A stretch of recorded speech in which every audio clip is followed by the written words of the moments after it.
தமிழக மக்களுக்கு என்னுடைய வணக்கம், என்னுடைய நன்றி. நீங்கள் ஒரு பெரிய நம்பிக்கையில் விஜய் உங்கள் தளபதியாக உங்கள் தமிழ்நாட்டுக்கு சீஃப் மினிஸ்டராக தேர்ந்தெடுத்திருக்கிறீர்கள். நிச்சயமாக உங்கள் நம்பிக்கையை அவர் நிறைவேற்றுவார். அவருக்கு நிறைய கனவுகள் இருக்கு. அந்த கனவுகளை கண்டிப்பாக அவர் நிறைவேற்றுவார்.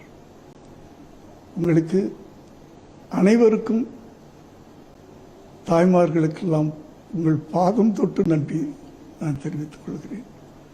தோழர்களுக்கும் நண்பர்களுக்கும் என் பிள்ளைகளுக்கும் அத்தனை பேரும் அவர்களுக்கெல்லாம் என்னுடைய வாழ்த்துக்களை தெரிவித்துக் கொள்கிறேன். நன்றி.